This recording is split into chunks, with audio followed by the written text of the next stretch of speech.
আশা করছি যদি আপনাদের দোয়া আমাদের সাথে থাকে। আজকে শুরু করতে চাই আজকের যে প্রথম ঘটনাটি, সেটি একটা ইমেইল, এবং সেই ইমেইলটা পড়ে আজকে শুরু করতে চাই আমাদের এই এপিসোডটি। যেভাবে লেখা আছে আমি ঠিক সেভাবেই পড়ার চেষ্টা করছি। আসসালামু আলাইকুম রাসেল ভাই, আমি জানি আপনি ভালোই আছেন, তাই জিজ্ঞেস করলাম না। আমি নওগাঁ জেলার পত্নীতলা উপজেলার একটি গ্রাম থেকে বলছি। আমি সরকারি চাকরি করি, তাই স্টুডিওতে যাওয়ার মতো সুযোগ হবে না। ঘটনাটি ভালো লাগলে আপনি পড়ে শোনাবেন। নিচে আমার নাম ঠিকানা দিলাম, প্রকাশ না করার জন্য অনুরোধ রইল। ঘটনাটি আমার না, আমার এক নানির সঙ্গে ঘটে যাওয়া একটি ঘটনা। আমার মা আমাকে বলেছে ঘটনাটি আজ থেকে 60 থেকে 70 বছর আগের ঘটনা। আমার সেই নানি ছিল খুবই গরিব একজন মানুষ। সে মানুষের বাড়িতে বাড়িতে গিয়ে বাচ্চা প্রসবের কাজ করত। ঘটনাটি ঘটেছে খুব শীতের একটি রাতে। নানি প্রতিদিনের মতো রাতের খাবার শেষ করে ঘুমিয়ে পড়েছিলেন। রাত যে কয়টা বেজেছিল আমার নানির মনে ছিল না, তখন ঘড়িও ছিল না। হঠাৎ করে নানির জানালায় টক টক করে কে যেন টোকা দেয়। তারপর নানিকে উঠতে বলে। তারপর নানি বলে কে? সেই লোকটি বলে সে পাশের গ্রাম থেকে এসেছে, তার খুবই বিপদ, তার স্ত্রী সন্তান সম্ভবা খুব কষ্টে ছটফট করছে, তাকে যেতেই হবে। নানি যেতে না চাইলেও নানি আর লোকটির কথা ফেলতে পারে না। সে বাড়ি থেকে উঠে লোকটির পিছু পিছু রওনা হলো। রাত যে কত ছিল নানি সেটাও মনে নেই। নানি দেখছিল লোকটি তার থেকে একটু দূরে দূরে হাঁটছিল। নানি বুড়ো মানুষ, সেই মতো করে হাঁটতে পারছিল না। লোকটিকে বলল, আমি বুড়ো মানুষ, আপনার মতো হাঁটতে পারছি না, আপনি একটু আসতে চান। আবার বলল, আর কত দূর যেতে হবে? লোকটি বলল, সামনেই রাস্তা। নানি দেখলো গ্রামের মধ্যে জঙ্গলের ভেতর দিকে সে নানিকে নিয়ে যাচ্ছে। আর একটু ভেতরের দিকে যেতেই দেখলো সামনে খুবই বড় একটা পুকুর। লোকটি পুকুরের পাড় বেয়ে নিচের দিকে নেমে যাচ্ছে। এখন তার সাথে কি হচ্ছিল সেটা মোটেও বুঝতে পারেনি, কিন্তু লোকটি পুকুরের ভেতর দিকে নেমে যেতেই নানি বুঝতে পারলো যে তার সাথে আজকে খুব খারাপ কিছু হতে চলেছে। নানির এই প্রচন্ড শীতের মধ্যেও গা থেকে ঘাম ছুটতে লাগলো। নানি মনে মনে ভাবলো, এই অবস্থায় যদি এখান থেকে চলে যাই তাহলে সে আমার ক্ষতি করতে পারে। তাই সে মনে মনে সাহস সঞ্চার করে লোকটির পিছু পিছু রওনা দেন। এবং নানি দেখতে পান যে লোকটি যাওয়ার সঙ্গে সঙ্গে আর পানি নেই, সেখানে সুন্দর রাস্তা, আর সেই রাস্তা বেয়ে লোকটি হেঁটে চলেছে। সেখানে কিছুক্ষণ হাঁটার পর নানি দেখতে পান খুব সুন্দর একটা বাড়ি, ঠিক যেন রাজপ্রাসাদের মতো, যেন কোনো শিল্পীর নিখুঁত হাতের তৈরি। বাড়ির সামনে অনেক লোকজন, আর ভেতর থেকে একজন মহিলার খুব কষ্টে ভরা কান্নার আওয়াজ আসছে। সেই লোকটি নানিকে ইশারা করে ভেতরে যেতে বলল। নানি গিয়ে দেখলো একজন মহিলা সন্তান জন্ম দেওয়ার জন্য ছটফট করছে। নানি সেই মহিলার সঙ্গে প্রায় 1 ঘন্টা চেষ্টা করে সন্তান ভূমিষ্ঠ করাতে পারে। তারপর নানিকে সেই জিনটি কিছু কাপড় ও একটা ইটের সাবান দেন এবং বলেন যে গোসল করতে। নানি গিয়ে দেখতে পান যে বর্তমান যুগে সুইমিং পুলের মতো একটা পুকুর, সেখানে আরো অনেক প্রায় 9-10 জন মহিলা সেখানে গোসল করছে। নানি গোসল শেষে জিনটিকে বলল তাকে ফিরিয়ে দিয়ে আসতে, কিন্তু জিনটি তাকে একটা ঘরের মধ্যে নিয়ে গেল এবং সেখান থেকে তাকে ইচ্ছা মতো সোনা, টাকা পয়সা, সে যা চায় তাই নিতে বলল। কিন্তু নানি খুব ভয় পেয়ে গেল এবং সে বলল তার এসব কিছু চাই না, তাকে ফিরিয়ে দিয়ে আসতে। নারীর অনেক জোরাজুরির পর তাকে ফিরিয়ে দিতে রাজি হয় এবং জিনটি বলে সে যেন এই কথাগুলি কাউকে না বলে, বললে তার ক্ষতি হবে, বলে রাখা ভালো। এর মধ্যে 7 দিন অতিবাহিত হয়েছে। এর মধ্যে নারীকে সকালে ঘরে না পেয়ে সবাই খোঁজাখুঁজি করতে শুরু করে এবং একদিন নারীকে শোবার ঘরে দেখে সবাই বলে সে এই 7 দিন কোথায় গিয়েছিল। নানি কোনো কথা বলে না এবং নারীকে শরীরে প্রচন্ড জ্বর, অনেক চিকিৎসার পরেও ভালো হচ্ছে না সেই জ্বর, এবং নানি শুধু শয়নে স্বপনে শুধু সেই জিনটিকে দেখে। একদিন রাতে নানির শরীরে প্রচন্ড কাঁপুনি সহকারে জ্বর আসে এবং নানিকে একটা ভ্যানে করে ডাক্তারের কাছে নিয়ে যাওয়া হয় এবং রাস্তার মধ্যে সেই জিনটি সাদা পোশাক পরে হাজির হয় এবং বলে এই অসুখ কোনো ডাক্তারের কাছে নিয়ে গেলে ভালো হবে না, এবং বলে যে স্থানীয় একটি মাদ্রাসার বড় হুজুরের কাছে নিয়ে যেতে হবে এবং খালি পায়ে সেখানে যেতে হবে। নিয়ে আসার সময় পেছন ফিরে তাকানো যাবে না। তার কথা মতো সেই হুজুরের কাছে সে যায় এবং পানি নিয়ে আসে এবং তারপর আরো অসুখ বেশি হয়। তার ঠিক 3 দিন পর আবার সেই জিনটি নানির ঘরে আসে এবং বলে তারা জুতা পরে সেখানে গিয়েছিল, সেই জন্য অসুখ বেশি হয়েছে, আবার যেতে বলল। তারপর পানি নিয়ে আসে এবং নানি পানি পান করতে শুরু করেন। তার কিছুদিন পর সেই লোকটি মাঝে মাঝে সেই নানির কাছে আসতো এবং তাকে অনেক কিছু দিতে চাইতো, কিন্তু নানি সেটা নিতে চাইতো না। একদিন নানির ঘরে একটা বস্তায় করে কিছু চাল, কিছু মিষ্টি এবং কিছু ফল নিয়ে আসে এবং বলে যে নানি অনেক উপকার করেছে, যেটা অনেকে চেষ্টা করেছে কিন্তু কেউ পারেনি। নানি সেটা পেরেছিল, তাই নানিকে সে কিছু দিতে চায় এবং ছেলেকে দেখে আসতে বলে। সেদিন নাকি তার ছেলের একটা অনুষ্ঠান হয়েছিল, কিন্তু নানি রাজি হয় না। তার কিছুদিন পর আবার সে আসে এবং বলে তার শাড়ির আঁচল পাততে, এবং সেখানে সেই জিনটি কিছু পয়সা দিয়ে যায়। তারপর থেকে সেই নানির আর্থিক অবস্থা ধীরে ধীরে অনেক ভালো হতে থাকে। এখন তারা অনেক ধন সম্পদের মালিক এবং অনেক বড় বাড়িও করেছে। এলাকার সবাই বলে যে জিনদের বাচ্চা ধরে তারা, অর্থাৎ নানি, অনেক ধনী হয়ে গেছে। আর সেই নানি যতদিন পৃথিবীতে বেঁচে ছিলেন সেই জিনটি মাঝে মাঝে আসতো এবং একবার সেই ছেলেকেও নিয়ে এসেছিল। এই ছিল আমার জানা একটি ঘটনা। ভালো লাগলে পড়ে শোনাবেন। ধন্যবাদ। এরপর তিনি নাম প্রকাশ করেছেন, যেটা আমি প্রকাশ করছি না, এবং আশা করছি যে এই ঘটনাটি আপনাদের ভালো লেগেছে। যাদের ভালো লাগবে তারা অবশ্যই ফেসবুকে লিখবেন এবং জানাবেন আপনার ঘটনা ইমেইলের মাধ্যমে। আমরা চলে যাব আমাদের প্রথম অতিথির কাছে।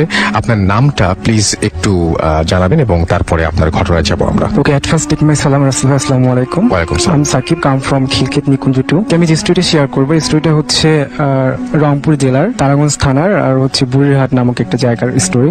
তো যার স্টোরিটি শেয়ার করবো তার নাম হচ্ছে, এলাকার লোকজন তাকে ফকি আলী নামে চেনে।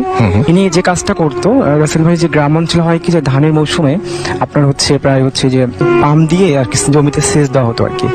তো যেহেতু স্টোরিটা হচ্ছে আপনার 1996 এর ওই দিকে, বাট তখন হচ্ছে গ্রাম অঞ্চলে ইলেকট্রিসিটি এভাবে ছিল না। তখন কি করা হতো, আপনার ওই যে তেল চালিত মেশিনে আর কি ওই যে সেচ সুবিধাটা নিত সবাই। তো যেহেতু অনেক দূর দূরান্ত থেকে নিত, আর ওই সময় দেখা যেত যে সবার ওইভাবে ক্যাপাবিলিটি থাকতো না, যে সেচ পাম্প ইয়া করার ক্যাপাবিলিটি সবাই থাকতো না। তো যাদের একটু অবস্থান ভালো ছিল তারা এই কাজটা করতো আর কি। তো তারপর হচ্ছে তো অনেক দূর দূরান্ত থেকে লোকজন আসতো, তো অনেক জারে করে তেল নিয়ে আসতো বা সিরিয়াল দিতে হতো, যে কারোটা রাতে দিবে, কারোটা সকালে দিবে, বিকালে দিবে, বাট এরকম করে তিনি একটু রুটিন করতেন আর কি। তো তারপরেও প্রতিদিনে যাওয়ার সময় ওনার ওয়াইফের কাছ থেকে উনি কিছু খাবার নিতেন, যাতে ক্ষুধা লাগে, এই জন্য তিনি খাবার নিতেন। ফার্স্ট দিন যিনি খাবার নিয়ে যায় উনি, তো যাওয়ার পর ওনার যে একটা এনভায়রনমেন্টটা বলে দিই, যে ওনার একটা পাম্পের ঘর ছিল, ঘরের পিছনে একটা জঙ্গল ছিল, এন্ড হচ্ছে সামনের দিকটা হচ্ছে আপনার একটা 3 থেকে 4 কিলোমিটার দূরে একটা নদী ছিল আর কি। তো উনি কি করতো, যে ওই মেশিন স্টার্ট করে উনি বিভিন্ন জমিতে দেখতো যে পানিটা ঠিকভাবে যাচ্ছে কি যাচ্ছে না। তো ফার্স্ট দিন উনি মেশিন স্টার্ট করে দেন হচ্ছে উনি হচ্ছে জমি দেখতেছে পানি যাচ্ছে কি যাচ্ছে না। তো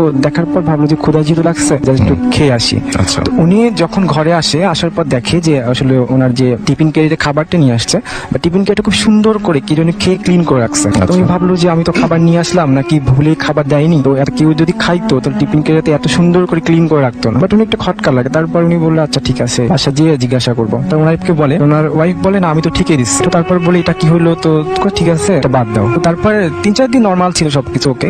দেন হচ্ছে উনি তারপরে 1 সপ্তাহ পর উনি আবার সেম কাজটাই করছেন, সেচ দিচ্ছে, ঘুরে আসতেছে। তো উনি যখন বলতেছে আজকে ঠিক আছে খাবারটা রাখবো এবং আমি দেখবো যেটা কে খায়। তো এইটা বলার পর উনি বাইর হয়েছে, আর ঘর থেকে বাইর হয়ে দেখতেছে যে দেখি আমার জমিতে সেচ ঠিকভাবে পানি যাচ্ছে কি যাচ্ছে না।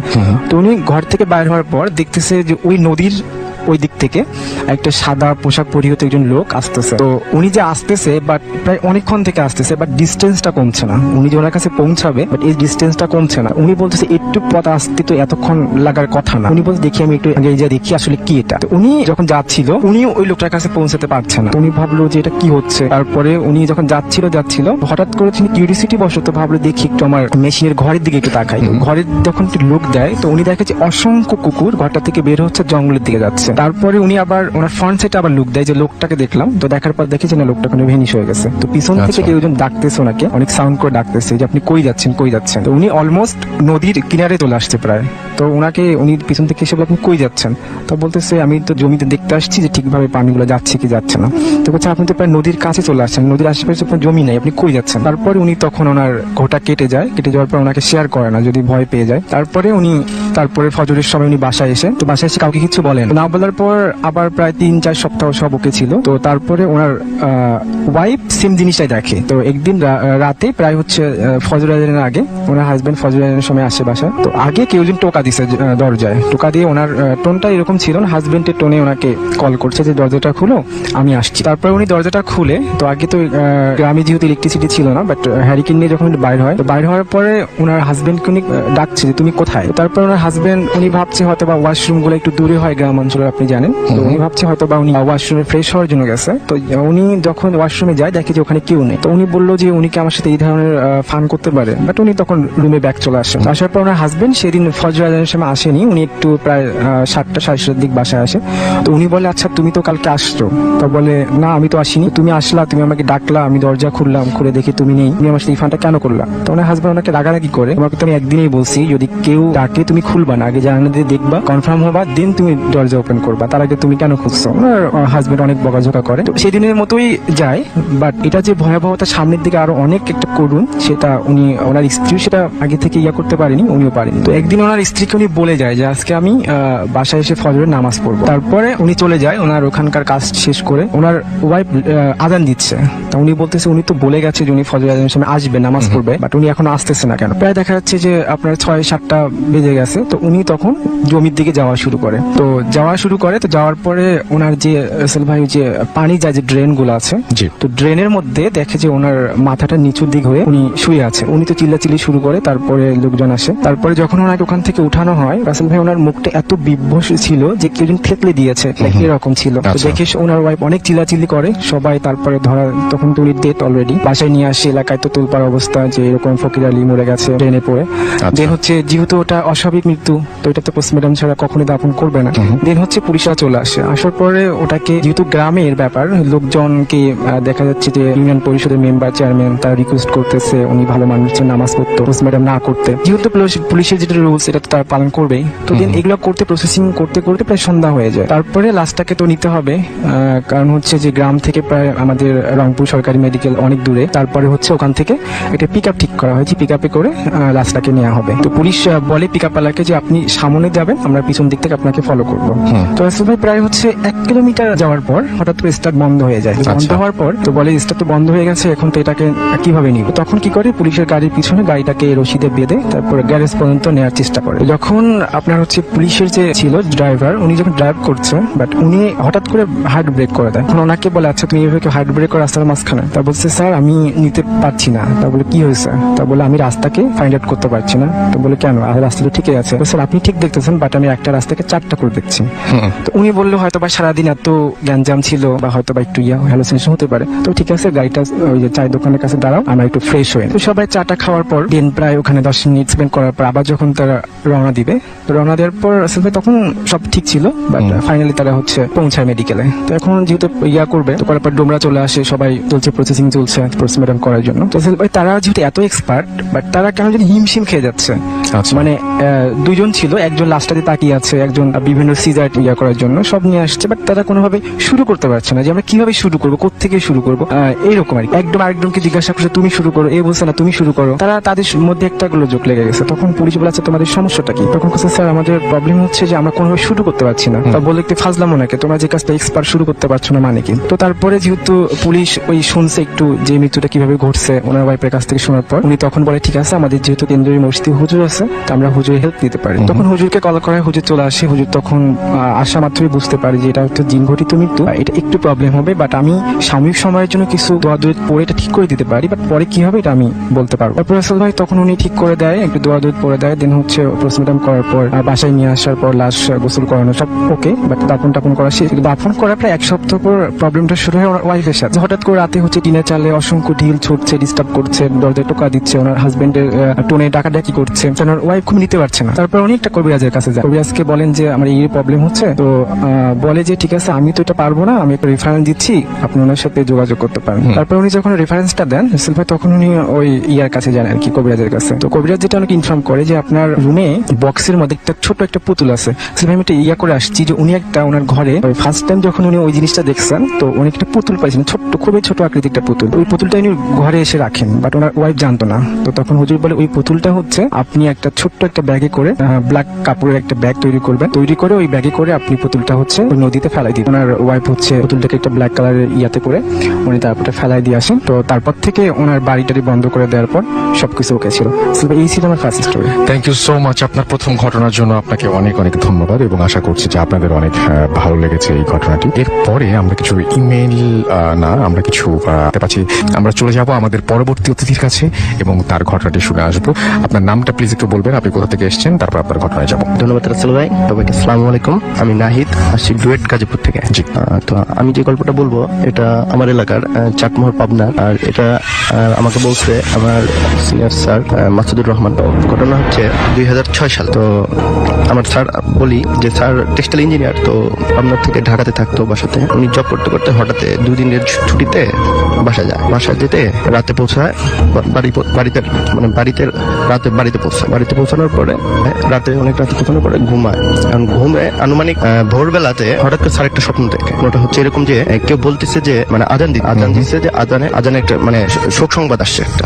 স্বপ্নটা এরকম ছিল যে শোক সংবাদ, তিনি কেউ একজন মারা গেছে। তো এই শোক সংবাদ শোনার পরে মানে স্যারের ঘুমটা ভেঙে যায়। তো ঘুম থেকে উঠে স্যার এখন ফ্রেশ হলো। ফ্রেশ হওয়ার কিছুক্ষণ পরে, প্রায় 15-20 মিনিট পরে, মানে সত্যি এলাকার থেকে, ওই মসজিদ থেকে, ওই যেই স্বপ্নটা দেখছে স্যার, ঠিক সেই স্বপ্ন। হ্যাঁ, হুবহু সেই স্বপ্নটাই মানে বলতেছে মসজিদ থেকে, মানে মসজিদ থেকে যে একটি শোক সংবাদ, অমুক মারা গেছে, ওনার জানাজা হবে মানে 4টা-5টার দিকে, অর্থাৎ আসরের নামাজের পরে। আমাদের ওখানে একটা কলেজ ছিল, এই কলেজের মাঠে অনুষ্ঠিত হবে জানাজা নামাজটা। তো জানাজা নামাজটা এখন যখন ওই লোকটা মারা গেছে, তো ওই স্যারের আম্মু ওই লোকটাকে খুব চিনতো, এবং ওই লোকটা ভালো ছিল এরকম। তো স্যারের আম্মু স্যারকে বললো যে স্যার যেহেতু ছোট ছিল, যে তুই একটু এই লোকের জানাজাতে একটু অংশগ্রহণ করিস, যেহেতু স্যার কিন্তু 2 দিনের ছুটিতে আসছে। তো আচ্ছা ঠিক আছে, এখন স্যার ওইটা আমলে নিচ্ছে। তারপর স্যার থিঙ্কিং করতেছে কি ব্যাপার, আমি বুঝলাম না, আমি স্বপ্ন দেখলাম একটা, সেটাই আবার বাস্তবে প্রকাশ হলো। তো একটা কিউরিসিটি, আচ্ছা ঠিক আছে আমি জানাজাতে থাকবো, মানে শেষ পর্যন্ত থাকবো। সচরাচর জানাজা হলো, জানাজার পর এখন গোরস্থানে মাটি দেওয়ার জন্য লাশ নিয়ে গেছে, স্যারও গেছে। জানাজা করার শেষে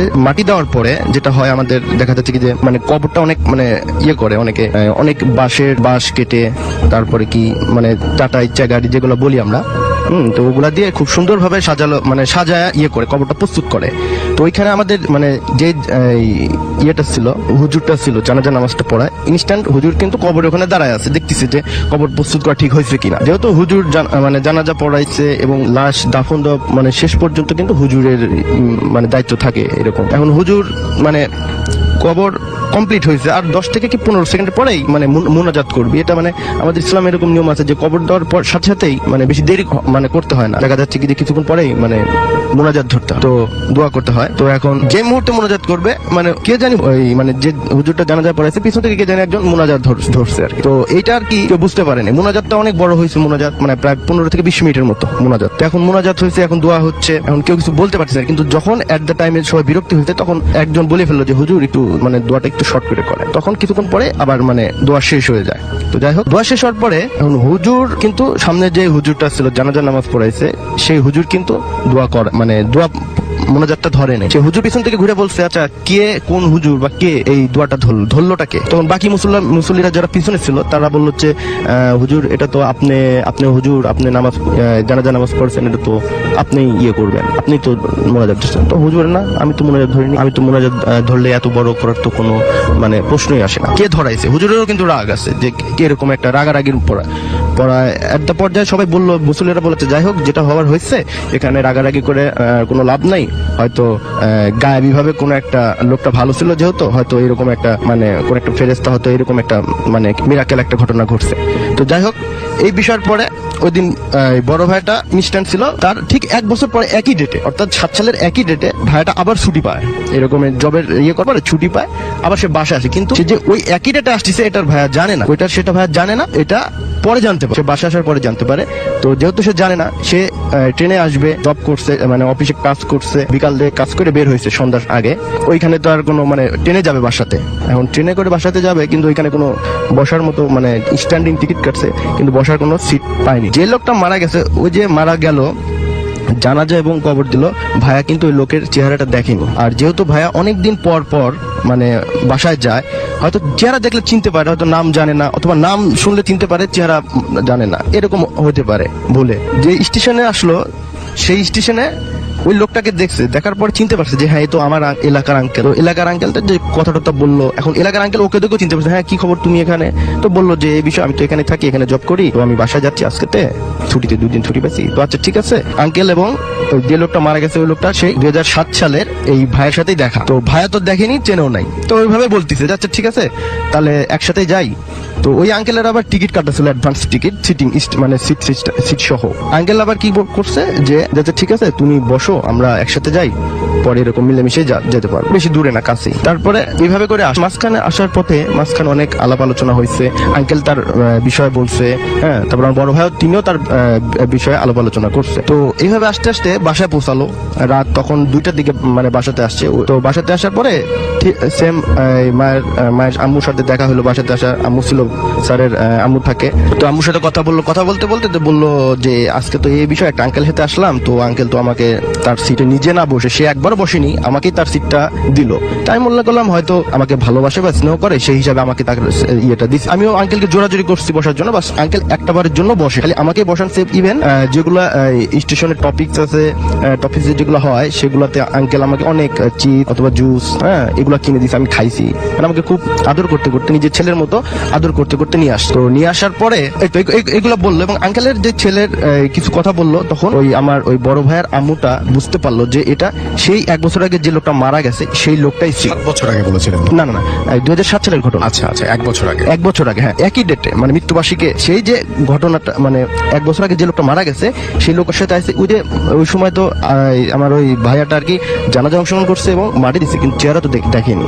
আর ভাইয়া তো থাকে না এলাকা, ঢাকাতে জব করে, যে মাঝে মাঝে যায় 2-1 দিনের ছুটিতে, হ্যাঁ, তো যার জন্য চেহারাও দেখতে পারে নাই। ইভেন ওই যে ট্রেনে আসার পথে যে আলাপ আলোচনা হয়েছে, ওই আলাপ আলোচনায় কিছু বলছে, ওনার আত্মীয় রিলেটেড, ওই আঙ্কেলের আত্মীয় রিলেটেড কিছু কথা বলছে। তো ওনার আম্মাটা বুঝে ফেলছে যে এটা ওই লোকটাই।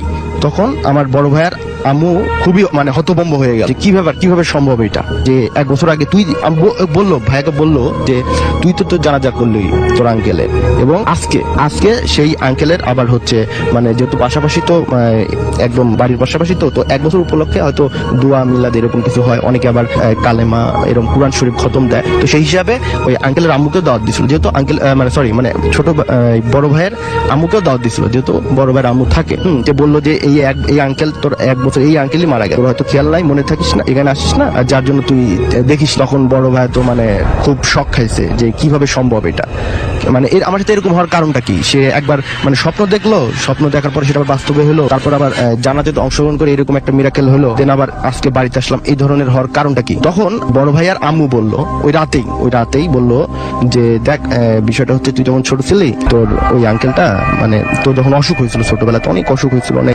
ট্রিটমেন্ট করছিলাম, কিছু জ্বর হয় ছোট বাচ্চাদের, যেগুলো ডাক্তার ওষুধ এইগুলো কাজ করে না। দেখা যাচ্ছে কি বনজ বা ভেষজ যদি ওষুধ আমরা খাওয়াই, এই ধরনের অথবা কবিরাজি যদি ওষুধ খাওয়াই, তাহলে ওই ক্ষেত্রে মানে সেরে যায়। ওই আঙ্কেলটা নাকি কি জানি একটা গাছ, এরকম পাতা অথবা গাছের রস এরকম নাকি, তখন দেখছে মানে আমার ডাক্তারের ট্রিটমেন্টে কাজ হচ্ছে না, মানে অনেক মানে বড় ভাইটা মানে না বাঁচা এরকম একটা পর্যায়ে। তখন নাকি ওই আঙ্কেলটা বড় ভাইকে নিয়ে 1 দিন না 2 দিন কাছে রাখছিল, এরকম একটা রাখার পরে কিছু চিকিৎসার বনজ ভেষজ অথবা কবিরাজি চিকিৎসা করে তাকে সুস্থ করছে।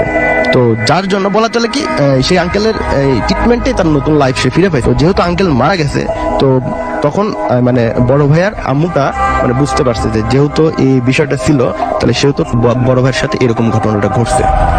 মারা যাওয়ার পরেও 1 বছর পরেও তাকে হয়তো এইভাবে আসে। ধন্যবাদ রাসেল ভাই, এটাই ছিল। থ্যাংক ইউ সো মাচ আপনার ঘটনার জন্য, আপনাকে অনেক ধন্যবাদ। এবং আশা করছি যে আমরা যেটা করবো সেটা হচ্ছে আরেকটা ঘটনা শোনাবো, একটা ইমেইল, এবং এই ইমেইলের ঘটনাটি আমি আপনাদের পড়ে শোনাবো।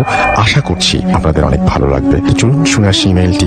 যেভাবে লিখেছেন আমি সেভাবেই ইমেইলটা পড়তে চাই, এবং আমাদের সাথে যিনি লিখে পাঠিয়েছেন তিনি নাম প্রকাশে অনিচ্ছুক। আসসালামু আলাইকুম, আমি আমার নাম ঠিকানা প্রকাশে অনিচ্ছুক, তবে নিক নেম বলতে পারি। আমি মোল্লা, আমি সৌদি আরবে আছি 5 বছর। আমার দেশের বাড়ি মুন্সিগঞ্জে। আমি যে ঘটনাটি বলবো 3 মাস আগে আমার সাথেই ঘটে যাওয়া একটি ঘটনা। আমি ঘটনা শুরু করছি। বলে নেওয়া ভালো, আমি পেশায় একজন দর্জি। আমার সৌদিতে 5 বছর ধরে বোরকা সেলাইয়ের কাজ করি।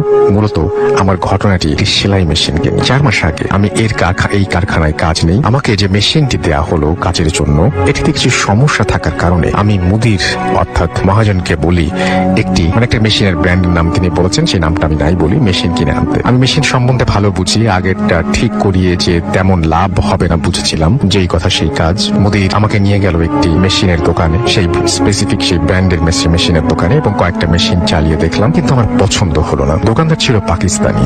সে তার ভাষায় আমার বয়সে একটা ছেলেকে ডেকে বলল ঘরের ভেতরের মেশিনটি দেখাতে। মেশিনটা দেখে নতুনের মতোই মনে মনে হলো, তাও অনেক ভালো কোম্পানির, দামেও কম, আমার পছন্দ হলো। কিন্তু আমি কোনো পাত্তা না দিয়ে আমি দোকানের ছেলেটাকে, কেন জানি মেশিনটা আমার দোকানের ছেলেটা আমাকে নিতে বারবার মানা করছিল, আমি কোনো পাত্তা না দিয়ে মেশিনটা নিয়ে আসি। কিন্তু কয়েকদিনেই আমার আঙুল দিয়ে কয়েকবার সূচ ঢুকে যায়। সতর্ক থাকার পরেও কিভাবে যেন সেই সূচ ঢুকে যায়। হঠাৎ এরপর একদিন লক্ষ্য করি সকালে মেশিনটা চালু। প্রথমত নিজের ভুল ভেবে এড়িয়ে যাই, কিন্তু প্রতিদিনই চালু দেখতে পাই। নিশ্চিত হই এটা আমার ভুল না। অতঃপর সবাইকে জিজ্ঞাসা করি তারা কেউ চালু করেছে কিনা, তারা না করলো। হঠাৎ একদিন আমি নিজেই খেয়াল করি মেশিনটা চালু হয়ে গেল।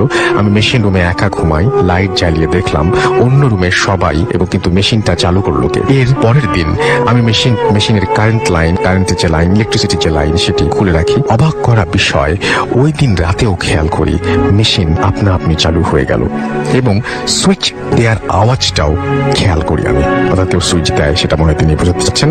এবং তার পরের দিন থেকে আমার সাথেই কাজ করে আমার এক মামা, তাকে নিয়ে আমি ঘুমাই। তিনি ব্যাপারটা লক্ষ্য করলেন। একদিন মামা লক্ষ্য করেন আমার মেশিনের সামনে 4-5 বছরের একটা ছায়া মূর্তি। একদিন শুক্রবার আমি বাসায় ঢোকার সময় বাহির থেকে লক করে দিয়ে যাই, কিন্তু দরজা খুলছে না। মনে হচ্ছিল ভেতর থেকে কেউ ধাক্কা দিয়ে ধরে রেখেছে। কিছুক্ষণ পরে এমনি খুলে গেল দরজা।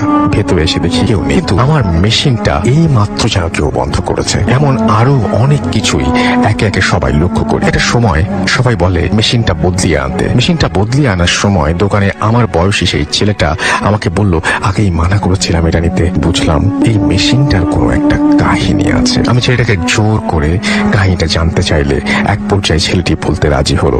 সে যেভাবে বলেছে তার মতো করেই বলছি। একদিন এক ইয়ামিনী লোক এই মেশিনটা বিক্রি করতে নিয়ে আসে তাদের দোকানে। এই মেশিনটা তার স্ত্রী ছিল, তাদের একটা 4-5 বছরের মেয়ে ছিল। বাচ্চা মেয়ে সারাদিন তার মা আর মেশিন নিয়ে খেলা করে এবং চালু করে চালানোর চেষ্টা করে। অসতর্কভাবে আঙুল দিয়ে কয়েকবার সূচ ঢুকে যাওয়াতে তার মেশিনটি বিক্রি করতে নিয়ে আসে। বিক্রি করে যাওয়ার সময় দোকানের সামনেই বাচ্চাটা একটা গাড়ির সাথে খারাপভাবে অ্যাক্সিডেন্ট করে। সাথে সাথে হাসপাতালে নিয়ে যাওয়া হলেও মনে হয় সে বেশি দিন বাঁচেনি। মেয়েটির সারাদিনের খেলার সঙ্গে এই মেশিনটা থাকার কারণে হয়তো তার কোনো একটা তার সঙ্গে জিন বা কিছু একটা মেশিনটি ছেড়ে যায়নি। এই মেশিনটা আরো 4 জন কিনে নিয়ে আবার ফেরত দিয়ে গিয়েছেন, কিন্তু কিনে নিয়ে গিয়েছিল, কিন্তু তারা 1 সপ্তাহের মধ্যেই ফেরত দিয়ে গেছেন। এবং আমি একমাত্র ব্যক্তি, অর্থাৎ আপনি একমাত্র ব্যক্তি যিনি 1 মাস পরে আসলেন। এই ঘটনার কোনো প্রমাণ হয়তো আমি দিতে পারবো না, কিন্তু আমার রুম, তার প্রতিটি মানুষ এই ঘটনার সাক্ষী। ঘটনাটা ভালো লাগলে পড়ে শোনাবেন। আমার কাছে আমার নিজের সাথে ঘটা এবং আমার জানা আরো অনেক ঘটনাই আছে, সময় হলে লিখে পাঠাবো। এরপর তিনি তার নাম, তার ফোন নাম্বার এবং তার ঠিকানা দিয়েছেন। তো এই ছিল ঘটনা, এবং আশা করছি যে এই ঘটনাটিও আপনাদের ভালো লেগেছে, এবং ভালো লাগলে আমি খুশি, আর ভালো না লাগলে সেটা জানাবেন, অবশ্যই জানাবেন।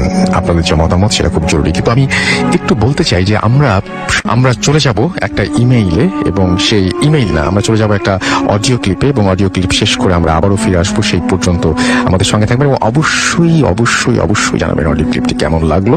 এটি পাঠিয়েছেন তাপস, ইউনাইটেড কিংডম থেকে, এবং আশা করছি যে আপনাদের অনেক ভালো লাগবে। স্টে টিউন টু রেডিও ফুর্তি এফএম এন্ড রেডিও ফুর্তি FM। বিশ্বাস করা না করাটা আপনার ব্যাপার। রাসেল ভাই, মাসুম ভাই আর সব লিসনারকে আমার শুভেচ্ছা। আমি তাপস, আমি ইংল্যান্ডের কেন্ট থেকে আপনাদের সাথে একটা ঘটনা শেয়ার করছি। প্রফেশনালি আমি একজন লেকচারার। আজকে যে ঘটনাটা আমি শেয়ার করবো এটা আমার এক স্টুডেন্টের ঘটনা। তো 2010-11 সালের দিকে আমার ক্লাসে রাসিম নামে পাকিস্তানি একটা স্টুডেন্ট ছিল। স্টুডেন্ট হিসাবে রাসিম খুব ব্রিলিয়েন্ট, হি ওয়াজ ব্রিলিয়েন্ট, অ্যাটেন্ডেন্স খুব ভালো, প্লাস রেজাল্টস খুব ভালো। তো সারপ্রাইজিংলি কোন একটা সেমিস্টারের শেষে যখন ক্লাসের রিপোর্ট পাবলিশ হয়, তখন আমি দেখলাম যে ওই সেমিস্টারে ওর অ্যাটেন্ডেন্স হঠাৎ করে ড্রপ করছে, প্লাস মিড টার্মের দিকে যত অ্যাসেসমেন্ট ছিল ওইগুলোতে অনেকগুলোতে সে অ্যাপিয়ার করেনি। আর সেমিস্টার শেষে যে অ্যাসাইনমেন্ট বা ছিল সেটা কোনো সাবজেক্টেরই কোনোটাতে সে সাবমিট করেনি, যেটা সে সিরিয়াস ক্যাটাগরি স্টুডেন্ট। আমি যেটা করলাম, আমি আমাদের অ্যাডমিন ডিপার্টমেন্টে চেক করলাম যে ওদের রেকর্ডে কোনো সিক নোট বা এই টাইপের কিছু আছে কিনা। ওরা বললো যে না, কোনো সিক নোট নাই, তবে 2-3 মাস আগে রাসিম ওর ওয়াইফের ভিসা অ্যাপ্লিকেশনের সাপোর্ট হিসাবে একটা লেটার সে নিচ্ছে। তো একটু ওরা একটু ফান করেই কথাটা আমাকে বললো। তো আমি ভাবলাম যে আচ্ছা, তারপর স্টিল ওর মতো সিরিয়াস স্টুডেন্টের এরকম হওয়ার কথা না। তো আমি ওকে একটা ইমেল পাঠাই আমার সাথে দেখা করার জন্য। তো ইমেল করার 2-3 দিনের মাথায় রাসিম আসলো দেখা করতে। তো এসে যখন জিজ্ঞাসা করলাম, ও বললো যে স্যার, আপনি তো আমার সাইডের স্টোরি বিলিভ করবেন না। তো আমি বললাম যে ট্রাই দেখি what you have to say. তো ও বললো যে ও এমনি একটা এখানে সিকিউরিটি এজেন্সিতে ও কাজ করে, আর এখানে সিকিউরিটি এজেন্সির কাজগুলো যেটা হয়, এজেন্সির অনেক ক্লায়েন্ট থাকে, ওই ক্লায়েন্টের রিকোয়েস্ট অনুযায়ী এই সিকিউরিটিদেরকে সাপ্লাই করা হয়। তো এই কারণে জবটা কোনো একটা পার্টিকুলার জায়গায় বা সাইটে কন্টিনিউসলি নাও থাকতে পারে, দেখা যায় রোটেট হয়। অনেক সময় আছে লন্ডনের বাইরে, ও লন্ডন বেস, অনেক সময় আছে লন্ডনের বাইরে কোনো একটা সাইটে হয়। যখন লন্ডনের বাইরে হয় তখন আরো দেখা যায় যে টানা 2-3 দিন হয়তো লন্ডনের বাইরে থাকতে হচ্ছে। আর ইউজুয়ালি আপনার ওয়ার্কিং আওয়ার্সটা খুব লং সিকিউরিটিদের জন্য। তো যেটা চিন্তা করে যে ওয়াইফ আসার পরে এরকম তো আসলে কাজটার জন্য ডিফিকাল্ট হবে যে লন্ডনের বাইরে যাওয়া বা এসে। তো ও তখন ওর কোম্পানিতে যে বলে যে সরি, আমি মানে কাজটা ছেড়ে দিব। তো ওর যে কোম্পানি, ওর যে বস থাকে, সে হি কোয়াইট লাইক মানে রাসিম। তো যেটা বলে যে দেখো, আমি তোমাকে একটা ভালো অফার দিই যেটা তোমার জন্য হয়তো বেনিফিশিয়াল হবে। অফারটা হচ্ছে ওই কোম্পানির একটা ক্লায়েন্ট, তারা লন্ডনে একটা প্রপার্টি, একটা বিল্ডিং তারা কিনছে। আর বিল্ডিংটা কিনে ওরা লোকাল কাউন্সিলের কাছে প্ল্যানিং পারমিশন অ্যাপ্লাই করছে। তো বিল্ডিংটা হচ্ছে এখানে গ্রেড 2 নামে একটা ক্যাটাগরি আছে, যেটাতে মানে বিল্ডিংটার সাথে ধরেন একটু হিস্টোরিক কিছু অ্যাটাচমেন্ট আছে। তো এই কারণে এই মানে অ্যাপ্লিকেশনটা একটু লঙ্গার হয়তো টাইম নিবে অ্যাপ্রুভ হওয়ার জন্য। তো মিনিমাম 3 মাস থেকে 6 মাস হচ্ছে মানে মিনিমাম এক্সপেক্টেড টাইম যেটা লাগে। কিন্তু এখানে লিগাল অব্লিগেশন অনুযায়ী কোম্পানিটার আপনার ওই বিল্ডিংটা খালি রাখা যাবে না, এখানে ওদের 24 ঘন্টার জন্য সিকিউরিটির মানে একটা ব্যবস্থা করতে হবে। ওর ওই রাসিমের বস যেটা বলে যে তুমি এই বিল্ডিংটাতে তো স্টাফ থাকার জন্য ফ্ল্যাটের মতো করা আছে, ওয়াই ডোন্ট মানে তুমি তোমার ওয়াইফকে নিয়ে এই ফ্ল্যাটটাতে উঠো, এটাতে তোমার স্যালারি সরি রেন্ট সেভ হয়ে যাবে ইনিশিয়ালি। আর রেন্ট মানে 5-6 মাস তুমি যদি রেন্ট সেভ করতে পারো, এই টাকাটা দিয়ে তো পরে তুমি তোমার ওয়াইফকে নিয়ে ভালো একটা কোথাও উঠতে পারো। তখন রাসিমের কাছে মনে হয় যে হ্যাঁ, ইটস এ গুড প্রপোজাল, কারণ এর মাধ্যমে কোম্পানির যে 24 ঘন্টা একটা সিকিউরিটি অন সাইটে থাকা, সেইটাও পারপাস সার্ভ, রেন্ট সেভ হচ্ছে বা এইসব। তো সে রাজি হয় এবং ও উঠে দেয়। এর মধ্যে ওর ওয়াইফ আসে। তো ও থাকা অবস্থায় ওর আসলে কোনো সমস্যা হয় না, he didn't face any problem. Or wife আসার পরে সপ্তাহখানেক ঠিক ছিল, তারপরের থেকে প্রবলেমটা শুরু হয়। তো ও যখন মানে বাইরের দিকে বাসায় ব্যাক করতো, তো ওর ওয়াইফ ওকে বলতো যে আমরা দুইজন ছাড়া এই বিল্ডিং এ কি আরো কোনো মানুষ আছে কিনা। তো বলে যে না, আমরা দুইজনই, কারণ ওই কোম্পানির ওরা এখনো পারমিশন পায় না, আর এমনি সিকিউরিটি কোম্পানি থেকে তো আমি একাই আছি। তো বললো যে না, কিন্তু তুমি গেলে আমি মনে হয় যে শব্দ পাই যে বিল্ডিং এর ভিতরে মানুষজন হাঁটতেছে। তো রাসিম বলে যে না, এমন হইতে পারে, ফাঁকা বিল্ডিং তো, ফাঁকা প্রপার্টি তো, বাতাসের কারণে এরকম শব্দ ক্রিয়েট হইতে পারে। ওয়াইফও এডুকেটেড মেয়ে, তো সেও একসেপ্ট করে না। কিন্তু সমস্যা যেটা হয়, এটা আস্তে আস্তে বাড়তেই থাকে। মানে রাসিম বাইরে থাকলেই ওর ওয়াইফ এই শব্দ পাওয়া শুরু করে। ইনফ্যাক্ট এরকমও হয় যে ও এরপর বলতে থাকে যে তুমি বাইরে গেলে আমি শব্দটা মনে হয় যে কেউ হাঁটতেছে করিডোর দিয়ে বা সিঁড়ি দিয়ে উঠতেছে এই টাইপের। কিন্তু পার্টিকুলারলি আমাদের এই যে ফ্ল্যাটটা বা রুমটা, এইটার দরজার সামনে এসে শব্দটা থেমে যায়। রাসিম আসলে স্টিল এটা ইগনোর করে যে এটা পসিবল কিছু না, যে এবং তারপরে ও চেক করে ওর ইসের কোম্পানির সাথে যে কোনো পার্টিকুলার মানে আর অন্য কোনো সিকিউরিটি গার্ডকে এখানে অ্যাসাইন করছে কিনা, যে দিনের কোনো এরকম কোনো মানে কাউকে অ্যাসাইন করা হয় না। এর মধ্যে যেটা হয়, একদিন রাসিম বাইরে ছিল ফর সাম রিজন। তো ওর ওয়াইফ খেয়াল করে ওই আবার সেই স্টেপ টাইপের শব্দ বা সিঁড়িতে কেউ হাঁটার শব্দ, করিডোর দিয়ে হাঁটার শব্দটা হচ্ছে। হইতে হইতে ওই বাসার ডোরের সামনে এসে শব্দটা থেমে যায়। তো ওর ওয়াইফ যেটা চিন্তা করে, আমি এখন যে হঠাৎ করে দরজাটা খুলবো, খুলে দেখি এখানে কে দাঁড়ান। এবং ওর ওয়াইফ তখন মোটামুটি 100% কাছাকাছি শিওর যে এখানে কোন একটা এক্সিস্টেন্স আছে, কোনো মানুষ আছে। ও যখন এটা চিন্তা করতেছে, দরজা খোলার আগেই ইমিডিয়েটলি দরজায় নক হওয়া, দরজার উপরে মানে হাত দিয়ে কেউ এরকম নক করতেছে। তো ও তখন ভাবে যে হ্যাঁ, মনে হতে পারে যে রাসিম ব্যাক করছে। ও যে খুলে দেয়, কেউ নেই। পুরা করিডোর ফাঁকা, ও চেক করে সিঁড়ির ওইখানে যে ওইখানেও ফাঁকা। এইটাতে সে কিছুটা ভয় পায় যে না, সামথিং ইজ রিয়েলি রং। তো তারপরে ওর আসার পর ওর রাসিমকে ও বলে যে এই কাহিনী আজকে এরকম হয়েছে। তো রাসিম যেটা করে, ওর ওয়াইফের একটা কাজিন, সেও লন্ডনে বেসড, আর একটা মেয়ে, তো তাকে বলে যে দেখো তো মাত্র আসছে, তো ও হয়তো যেহেতু একা একা এরকম থাকে নাই কখনো, ও একটু মানে লোনলি ফিল করতেছে, এইসব কারণে এইসব হ্যালুসিনেট করতেছে। তো তুমি যদি আমাদের সাথে এসে কিছু থাকো তাহলে হয়তো এটা ভালো হবে ওর জন্য। তো ওই কাজিনও রাজি হয়, ঠিক আছে ফাইন। ওর কাজিন আসার পরে ওর কাজিন সেম জিনিসটা মানে ফিল করে বা এক্সপিরিয়েন্স করে যে করিডোর দিয়ে হাতটা শব্দ। কিন্তু মানে ওই দরজা যেদিন খুলছিল এর পরের দিকে যেটা হয়, বাসার ভেতরে শব্দ হয়। বাসার ভিতরে হাঁটতেছে, ধরেন ওই মনে হয় রুম 2-3টা ছিল ওইখানে, যে এই রুম থেকে ওরা এই রুমে আছে, অন্য রুমে হয়তো শব্দ হচ্ছে, বা কিচেনের শব্দ হচ্ছে, অথবা টয়লেটের ভিতরে শব্দ হচ্ছে। এই টাইপের বিভিন্ন জায়গায় র্যান্ডম শব্দ হওয়া শুরু করে। যেটা হওয়ার পরে ওর ওই কাজে 2-3 দিন থাকে। 2-3 দিন থাকার পরে সে বলে যে না, আমি আসলে এই জিনিসগুলো খুব একসেপ্ট করতে পারতেছি না, আমি আসলে এখানে থাকবো না। তো ও অফার যেটা করে যে আমি যে বাসায় থাকি ওইখানে মানে রুম অ্যাভেলেবল আছে, তোমরা যদি চাও you can move into that house. কিন্তু এর মধ্যে কিন্তু রাসিম কিছু এক্সপিরিয়েন্স করেন, এই কারণে সে এখনো জিনিসটা খুব লাইটলি নিচ্ছে। তো ওর ওয়াইফও তখন একটু জেদ ধরে যে না, সে আসলে দেখতে চায় যে কি হচ্ছে। তো লাস্ট যে ঘটনা যেটা হয় আমার সাথে ওই রাসিমের মিটিং এর আগে, তো ও বলে যে ও বাসায় সেদিন শুধু ও আর ওর ওয়াইফ, তো মনে হয় কোনো কারণে দোকানে গেছে র্যান্ডম কিছু জিনিস কেনার জন্য, গ্রসারি বা এই টাইপের কিছু হবে কেনার জন্য, যে 10-15 মিনিট বাইরে থাকবে। তো এর মধ্যে ওর ওয়াইফ বাথরুমে যায়।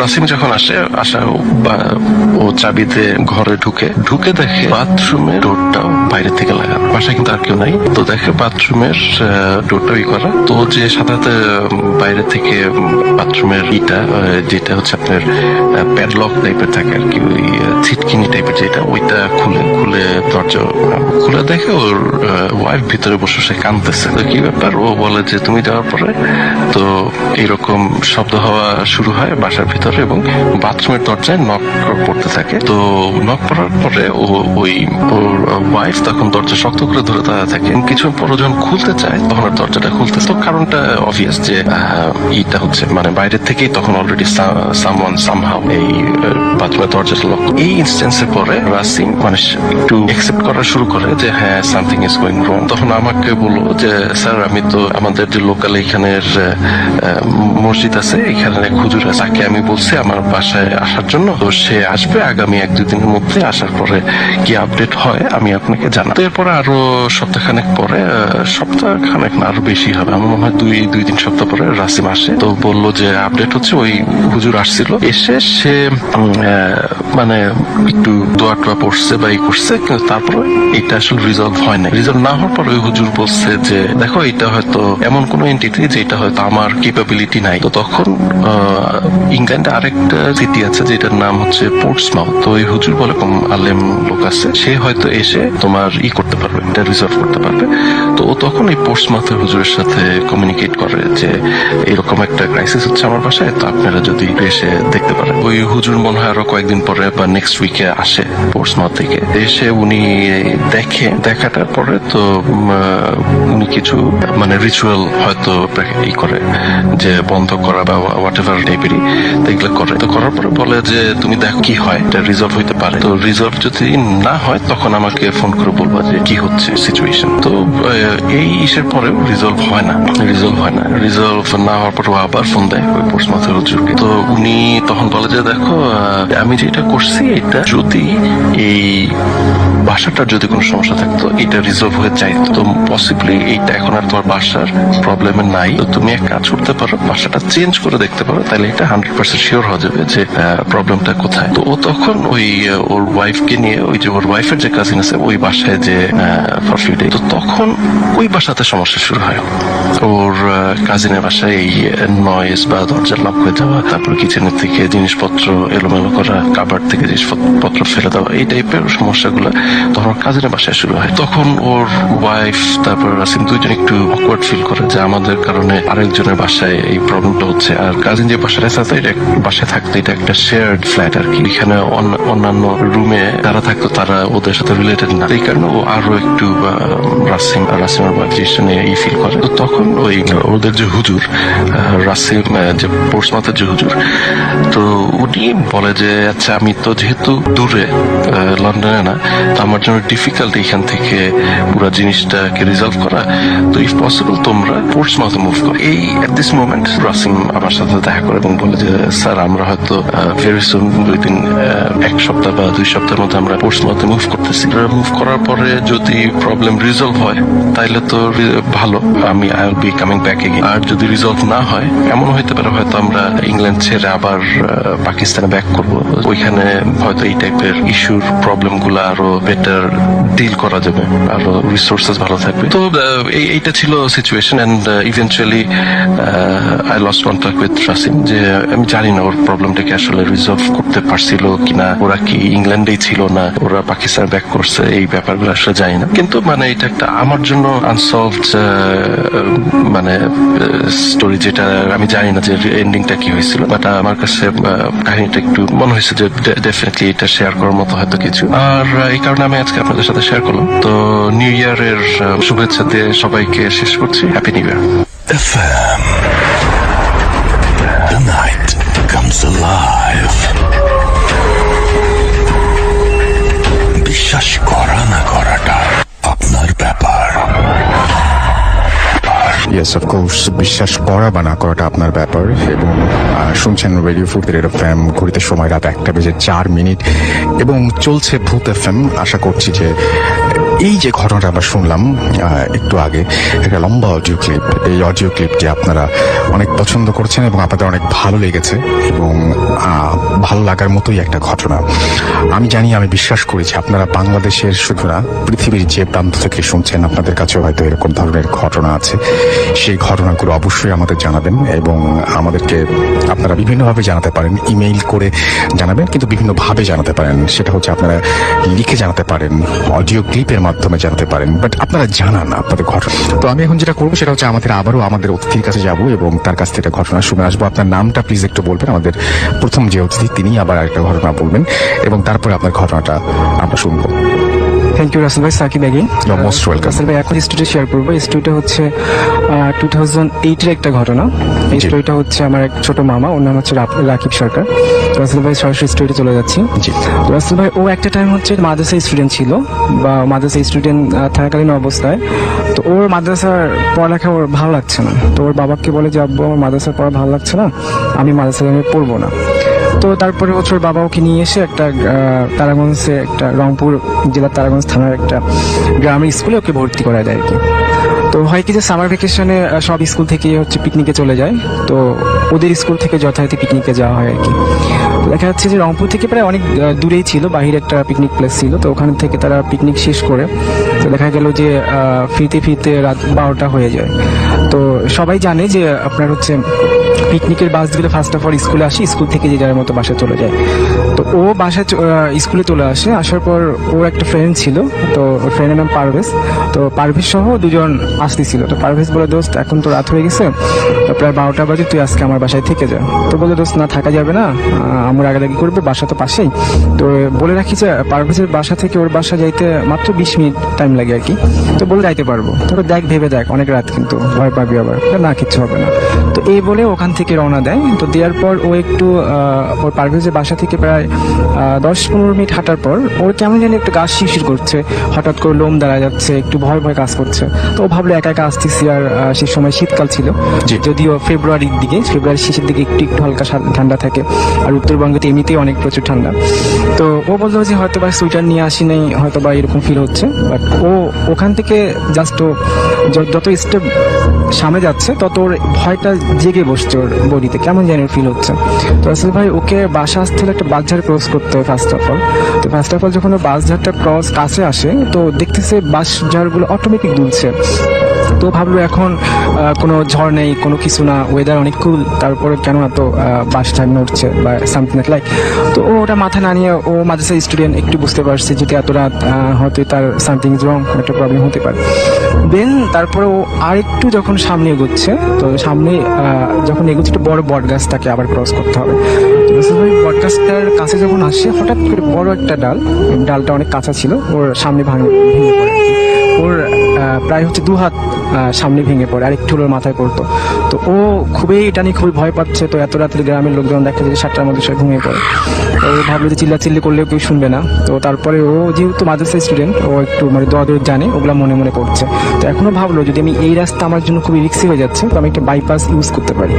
দেন ও কি করলো যে বাইপাসটা ইউজ করে রাসেল ভাই ও তাড়াতাড়ি বাসায় দিতে পারবে। তো ভাবলো যে আমি ভিতর দিয়ে যাই, তাড়াতাড়ি যেতে পারবো আর কি। তখন ও টার্ন নেয় হচ্ছে বাইপাস রোডের দিয়ে। দেন যখন যাওয়া শুরু করে, তো রাসেল ভাই ও আর একটু যেহেতু পাকা রাস্তা থেকে কাঁচা রাস্তায় তাকে নামতে হবে, তো কাঁচা রাস্তাটা নামার পর সে ফিল করতে পারছে যে একটা হাসি, অট্ট একটা হাসি। তো তারপরে ও জোরে জোরে দোয়া পড়তে শুরু করে আর বলতে থাকে, দেখ আমি তোর কোনো ডিস্টার্ব করছি না, সো দ্যাট তুই আমাকে ডিস্টার্ব করিস না, আর তুই ভালো করে জানিস আমি তোর কি করতে পারি। তো রাসেল ভাই তারপরে হাসিটা আরো বেশি হচ্ছে। তো একটা টাইমে ওর হাসিটা রাসেল ভাই ওর সামনের দিকে শুরু হলো।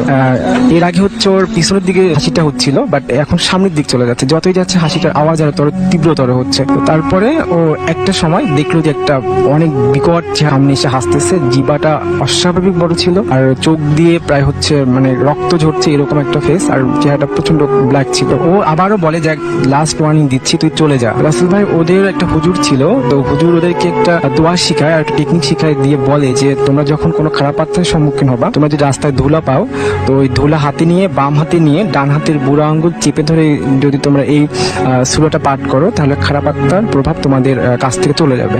তো বলে দেখ আমি কি শুরু করব? তখন ও হাসিটা একটু কমতে শুরু করে। তো ভাবলো হয়তো বা চলে গেছে, কিন্তু আর একটু সামনে যাওয়ার পর রাসেল ভাই ও দেখলো জাস্ট একটা হোয়াইট কালারের একটা কাপড় জাস্ট রাস্তার এই প্রান্ত থেকে ও প্রান্ত পড়ে আছে, জাস্ট কাপড় না, কাপড়ের মধ্যে লাশ অন্য কিছু জড়ানো এই টাইপের ছিল। তারপরে সে ভাবলো যা এবার এইটাকে লাথি দিব। ও যখন এই কথা ভাবে রাসেল ভাই, তখন দেখলো যে কাপড়টা অটোমেটিক রোল হচ্ছে আর শূন্যে ভাসছে। ও তারপরে প্রচন্ড ভয় পাচ্ছে। তারপর দোয়া যেটুকু পারে সে পড়ে তার বাসা কাছে চলে আসতে প্রায়, তখন বাসায় দৌড়ে যে দরজা নক করে আম্মু খুলে দেয়। তো ওর অবস্থা এমন ছিল যে পুরো বডি ঘেমে গেছে, চোখ অনেক বড় বড় লাল হয়ে গেছে।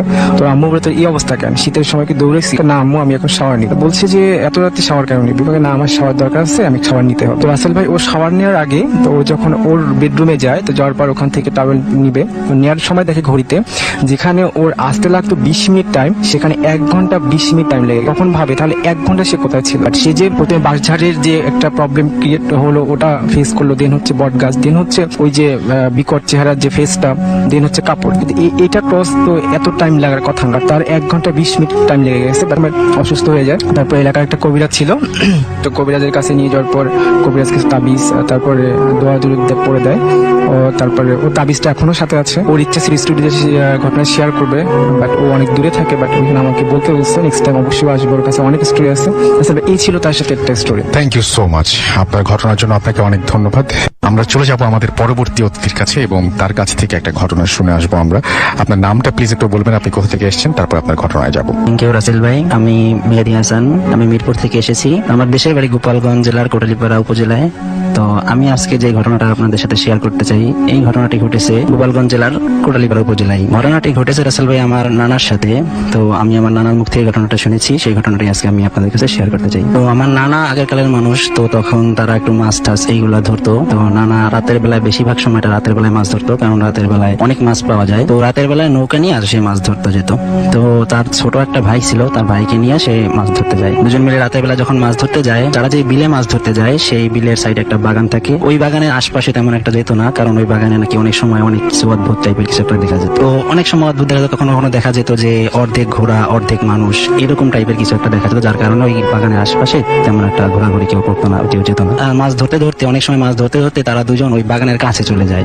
কাছে চলে যাওয়ার পরে হঠাৎ করে নানা খেয়াল করে যে আমি তো সেই বাগানটার কাছে চলে আসছি, এখন মানে ওইখানে তো যাওয়া ঠিক না। তো তারপরে নানা তার ছোট ভাইকে বলে যে চল আজকে আর মাছ ধরবো না, আমরা বাড়িতে চলে যাই। তো এটা বলে যখন সে মানে কি পরিমাণে মাছ ধরছে এটা দেখার জন্য নৌকার দিকে তাকায়, তো দেখে যে সেই নৌকার ভিতরে কোনো মাছ, সব মাছগুলা কি হয়েছে সে নিজেও জানে না। তারপরে সে তার ছোট ভাইকে বললে যে আমি তো এত অনেক মাছ ধরলাম, তো এইগুলা কি হইলো।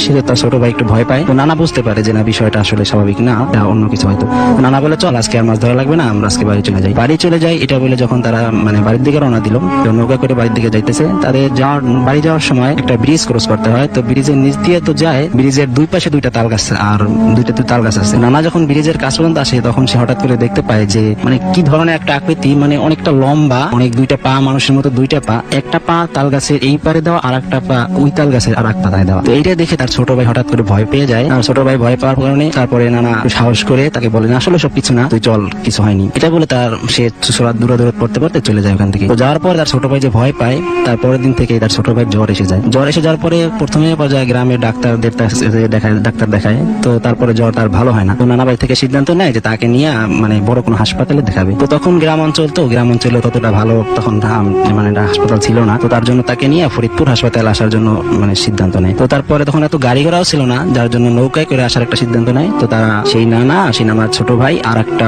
ভাই মিলে তারা তিনজন মিলে নৌকায় করে ফরিদপুর এই হাসপাতালে আসার জন্য রওনা হয়। আস্তে আস্তে আসার পথে কিছু সময় পরে মানে আমার সেই যে নানার ভাই যার জ্বর হয়েছিল সে মারা যায়। তো মারা যাওয়ার পরে হাসপাতালে যায় না, ওখান থেকে তারা ফেরত আসে। তো আস্তে আস্তে অনেকটা রাত হয়ে যায়। দেখে রাতের সময় একটা হুজুর টাইপের মানে পাঞ্জাবি পরা, জুব্বা পরা, সে ওই নদীর পাড় দিয়ে হাঁটতেছে আর বলতেছে যে আমার একটু নৌকায় নাও, আমি একটু ওই পর্যন্ত যাবো, আমার একটু নৌকা নিয়ে যাবো। তো প্রথম পর্যায়ে তারা নিতে চায় না, যে চিনি না জানি না, নৌকা উঠাইতে চায় না। তারপরে আবার ভাবলো যে হুজুর যেহেতু আমার ভাইটা মারা গেছে, তো তার পাশে বসে থাকলে হয়তো একটু দৌড়াদৌড়ি পড়লে আমার ভাইটার আত্মা শান্তি পাবে। তো এটা ভেবে সেই হুজুরটাকে উঠানোর পরে তাকে বলেও যে তুমি আমার এই যে ভাই মারা গেছে এর পাশে আপনি ভাই পাশে বসে আপনি সূরা কেরাত পড়ে সে ওখানে মানে বসে। তো অনেক রাত যখন হয়, তো অনেক রাতের সময় আমার যে নানার যে ভাই সে মানে চুপচাপ রয়েছে, একটু ঘুমিয়ে মতো ভাব হয়ে গেছে। হঠাৎ শুনতে পায় যে কর্মর একটা শব্দ, মানে হাড্ডি গুড্ডি চাবাইলে যেরকম একটা শব্দ হয় ঠিক ওইরকম একটা শব্দ। সে পিছের দিকে খেয়াল করে সেই লাশের কাছ থেকে এই শব্দটা আসতে থাকে। তো সেই লাশের কাছে যখন লক্ষ্য করে সে দেখে যে ওই যে হুজুরটা উঠছিল, সেই হুজুরটা ওই যে সেই লাশটার হাড়গুলো চাবাইতেছে। তো এটা দেখে মাত্র সে অনেকটা ভয় পায়। অনেকটা ভয় পাওয়ার পরে সে তখন কি করবে এটা বুঝতে পারে না। তো বুঝতে না পারার পরে ভাবে যে এখন যদি আমি এটা নিয়ে মানে কিছু একটা করি তাহলে হয়তো আমাদেরকেও খেয়ে ফেলবে। এই জন্য ও আর কিছু না বলে ও বলে যে নানা, বলে যে ভাইয়া আমার মানে নৌকাটা একটু, আমার নানাকে বলে যে নৌকাটা একটু মানে সাইডে নাও, আমি একটু বাথরুমে যাবো, এরকম বলে। পরে তারপরে নানা সাইডে নেওয়ার পরে বলে তুমিও আমার সাথে আসো, আমার তো একটু ভয় লাগতেছে। তো নানাও সাথে যায়, যাওয়ার পরে একটু দূরে দিয়ে সেই ঘটনাটা খুলে বলে যে আসলে যে হুজুরটা উঠছে আসলে সে তো হুজুর না, ওই আমার যে মারা গেছে তার লাশটা চাবাই খাইতেছে। পরে সে নানা বুঝতে পারে ব্যাপারটা। তারপরে তারা যাওয়ার পরে অন্য একটা বাড়িতে যায়। বাড়িতে যাওয়ার পরে বাড়িতে আশ্রয় যেতে যায়, কিন্তু বাড়ি থেকেও তখন সন্ধ্যাবেলা আগে গেলে দরজা লক করে, দরজাটা সাধারণত খুলতো না, যে কি না কি এই জন্য খুলতো না। তো দরজা না খুলে তো তারা কি করবে, কোথায় থাকবে, তারা একটা গরুর যে ঘর, ওই গরুর ঘরের ভিতরে যে থাকে, গরুর ঘরে থাকে। এইভাবে ওই রাতটা ওখানে কাটায়। তারপর সকালে যখন নৌকার কাছে আসে, নৌকার কাছে আসার পরে দেখে রাসেল ভাই যে নৌকাটা একদম মানে খাড়া করে অর্ধেক মাটির নিচে ঢুকানো আর অর্ধেক খাড়া করা, যে বইটা যেটা দিয়ে নৌকা বায় ওই বইটাটা একদম মানুষের পেটের ভিতরে যেরকম ছুরি ঢুকানোর মতো ঠিক ওইরকম পেটের ভিতরে ঢুকাই রাখছে, আর লাশের প্রায় 1/3 খেয়ে ফেলছে। তারপরে তারা গ্রামের বাসীদের জানানোর পরে তারা সকালবেলায় ওই লাশটা নিয়ে আর যে বাকি অংশ থাকে সেটা নিয়ে তারা দেশের বাড়িতে আসে। এই ছিল রাসেল ভাই আমার আজকের ঘটনা। ধন্যবাদ আপনাকে আপনার ঘটনার জন্য। আমরা চলে যাব আরো একটা অডিও ক্লিপে, এবং সেই অডিও ক্লিপটা শুনে আবারও ফিরে আসবো। আশা করছি যে ভালো লাগবে। স্টেট ইন রেডিও ফুর্তি, ডক্টর অ্যান্ড্রু ফুর্তি। Face it, radio money Furti. Radio Furti.